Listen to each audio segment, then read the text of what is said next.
Ya, yang paling penting setelah dibangun itu manajemennya didampingi. Jangan sampai banyak cold storage yang gede-gede yang saya lihat di lapangan karena nggak bisa bayar listrik, akhirnya tidak bisa beroperasi, akhirnya ya mangkrak. Ini saya lihat kapasitasnya kecil, sesuai dengan kebutuhan itu bagus. Yang pertama. Yang kedua, harga jualnya es yang biasanya sekilo 1.500, yang biasanya sekilo 800, enggak 1.600. Yang biasanya sekilo 1.600 sekarang 800. Nah, ini bisa jalan. Artinya koperasinya bisa jalan, nelayannya juga dapat biaya murah. dapat harga yang jauh lebih murah dari sebelumnya, separuhnya. Nah, kalau yang seperti ini akan berjalan karena nelayan membutuhkan dengan harga yang lebih murah, tapi koperasi juga dapat income sehingga pemeliharaan mesin-mesinnya bisa berjalan. Dua-duanya nggak usah cold storage yang gede, nggak usah pabrik es yang gede, secukupnya aja. Tetapi secara bisnis itu dihitung dan bisa berjalan. Saya kira model bisnis seperti ini yang kalau ini jalan baik bisa replikasi ke tempat-tempat lain.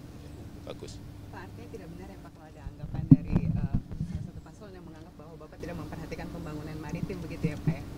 Ini sangat pembangunan maritim. Pembangunan maritim ini tidak hanya urusan nelayan saja.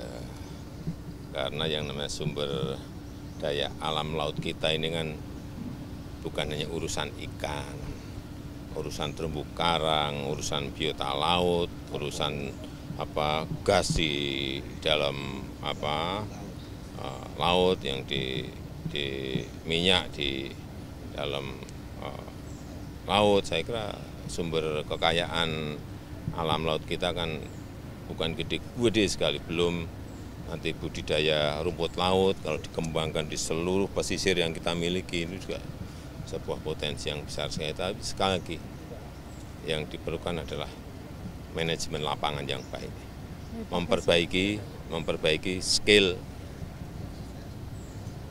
nelayan untuk misalnya rumput laut,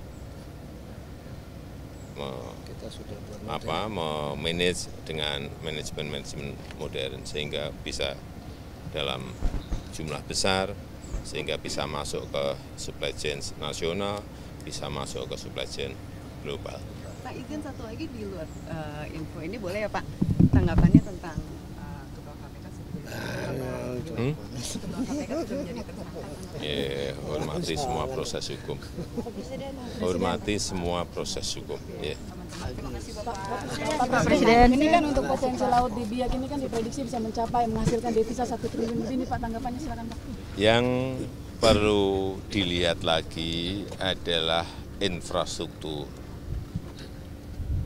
sehingga infrastruktur logistiknya terutama, sehingga semua hasil-hasil ini secepatnya bisa masuk ke pasar langsung. Sehingga yang diminta oleh Bupati ada penerbangan langsung misalnya ke Jepang, ada penerbangan langsung ke Amerika, ada penerbangan langsung yang Cina, yang itu adalah pasar-pasar tuna Indonesia.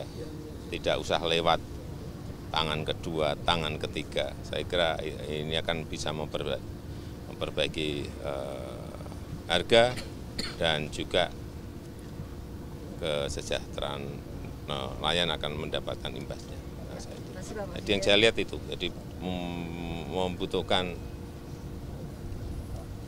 dorongan dan saya nanti akan sampaikan ke Menteri Perhubungan, Menteri BUMN agar ada penerbangan langsung kargo untuk urusan ikan tuna dalam jumlah sesuai kapasitas yang ada di Biak dan sekitarnya. Ya, terima kasih.